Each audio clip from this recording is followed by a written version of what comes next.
Haleluya, puji nama Tuhan. Salam damai sejahtera buat kita semua. Tema renungan saya pagi ini adalah mata air kehidupan. Amsal pasal yang keempat ayat 23, beginilah firman Tuhan. Jagalah hatimu dengan segala kewaspadaan, karena dari situlah terpancar kehidupan. Di dalam terjemahan NIV dikatakan, di atas segalanya, jagalah hatimu, karena itu adalah mata air kehidupan. Hati kita, kata firman Tuhan, adalah mata air kehidupan. Dari mata airlah mengalir air kehidupan. Mata air menjadi sangat penting sekali, karena mata air menjadi sumber kehidupan kita. Nah, di atas segalanya dikatakan jaga hati. Segala sesuatu yang kita lakukan dan yang kita pikirkan, sumbernya dari hati kita. Karena itu penting untuk menjaga hati. Kalau kita ingin hidup kita baik, hati kita harus bersih. Kalau kita ingin yang keluar dari hidup kita adalah hal-hal yang kudus, hati kita mesti kudus. Hati kita cerminan hidup kita. Amsal 27 ayat 19 berkata begini, seperti air mencerminkan wajah, demikianlah hati manusia mencerminkan manusia itu. Hati kita itu menentukan siapa kita. Hati kita akan meresponi segala sesuatu dalam hidup kita. Saya memberi contoh di dalam Yohanes 12 ayat 3-8. Ada seorang wanita, ia membawa buli-buli pualam berisi minyak narwastu yang mahal harganya. Ketika dia datang menghampiri Yesus, dipecahkanlah buli-buli itu, dan dia mengurapi kaki Yesus, lalu ia menyeka dengan rambutnya. Minyak narwastu itu harganya sangat mahal. Dan di situ ada murid-murid Yesus, salah satunya adalah Yudas Iskariot. Cara Yudas meresponi tindakan perempuan ini, di dalam Yohanes 12 ayat 5, Yudas berkata, mengapa minyak narwastu itu tidak dijual 300 dinar dan uangnya diberikan kepada orang-orang miskin? Kesannya sangat baik ya, tetapi tunggu dulu. Ayat yang ke-6 berkata, hal itu dikatakannya bukan karena ia memperhatikan nasib orang-orang miskin, melainkan karena ia adalah seorang pencuri. Nah, Yudas Iskariot adalah orang yang hatinya cinta uang. Karena itu, begitu melihat Maria memecahkan minyak narwastu yang mahal harganya untuk menyeka kaki Yesus, dia berkata, buang-buang duit. Kenapa enggak dijual dan uangnya dikasih ke orang-orang miskin? Dia bukan peduli orang-orang miskin, saudara-saudaraku. Karena dia adalah pencuri, dia cinta uang, dia sayang duitnya.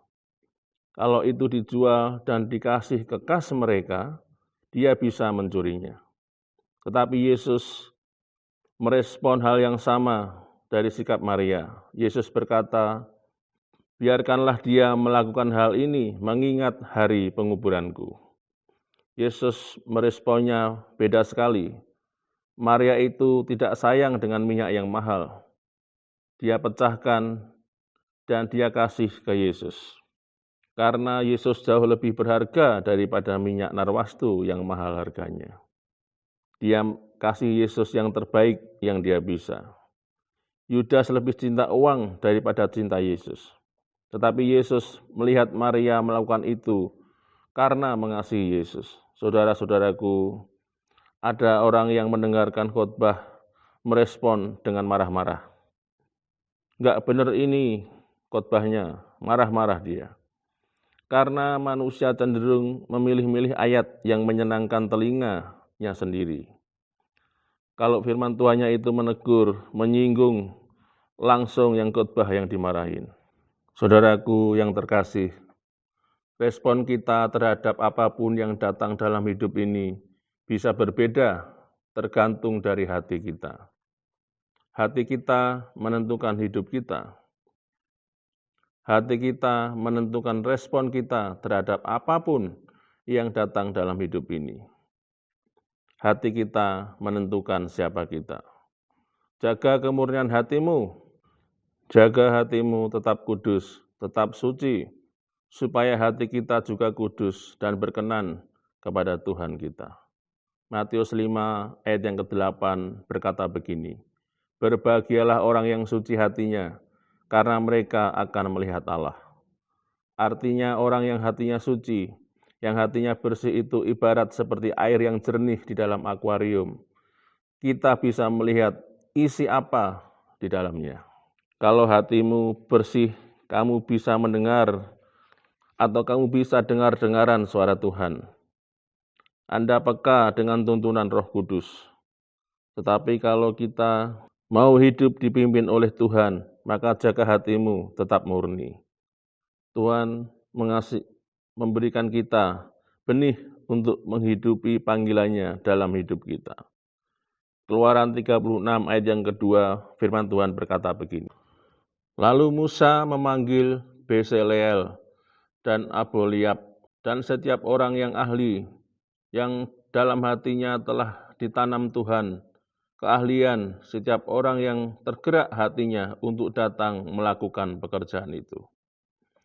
Seringkali anak-anak muda bingung, saya mau kuliah apa ya? Saya ini cocoknya jadi apa ya? Saya mau kerja jadi apa ya? Besar aku mau jadi apa ya? Anak muda, jaga kesucian hatimu, jaga kemurnian hatimu, karena sebenarnya di dalam hatimu Tuhan telah menanamkan keahlian.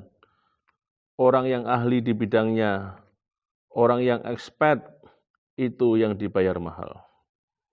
Supaya kamu bisa menjadi expert, bisa menjadi ahli, kamu harus sungguh-sungguh mengenali benih yang Tuhan tanam, keahlian yang Tuhan tanam dalam hidupmu. Dari hati kitalah kita bisa menemukan passion yang sesungguhnya, interest kita, value atau nilai-nilai yang ada di hati kita. Saudara-saudaraku yang kekasih, lalu bagaimana menjaga kemurnian hati kita? Yang pertama, datang kepada Tuhan untuk evaluasi hati. Mazmur 139 ayat 23 berkata, "Selidikilah aku ya Allah, dan kenalilah hatiku, ujilah aku dan kenalilah pikiran-pikiranku." Yang kedua, jadilah orang yang mau diajar, miliki hati yang lemah lembut, mau ditegur. Yang ketiga, jaga jendela hatimu. Lukas 11 ayat 34 dan 35. Matamu adalah pelita tubuhmu. Jika matamu baik, teranglah seluruh tubuhmu. Tapi jika matamu jahat, gelaplah tubuhmu. Karena itu perhatikanlah supaya terang yang ada padamu, jangan menjadi kegelapan. Matamu adalah jendela hatimu. Amin. Tuhan Yesus memberkati. Mari kita sepakat berdoa. Bapa, terima kasih buat kebenaran firman-Mu. Hamba memberkati setiap mereka yang mendengarkan kebenaran firman-Mu pada pagi hari ini, Tuhan. Berkati mereka, tuntun mereka, sertai mereka di dalam kuat kuasa-Mu. Apapun yang menjadi masalah dan pergumulan dalam hidup kami semua, kami percaya bahwa Tuhan sudah menyelesaikannya. Apapun sakit penyakit dalam tubuh kami percaya bahwa Tuhan sudah menyembuhkannya. Kami sudah menerima mukjizat Tuhan pagi hari ini. Terima kasih Tuhan Yesus, terima kasih Bapa. Balas memberkati setiap tangan yang Kau pakai menjadi saluran berkat, baik bagi kami seluruh hamba-hamba Tuhan maupun bagi gereja Lembah Dieng.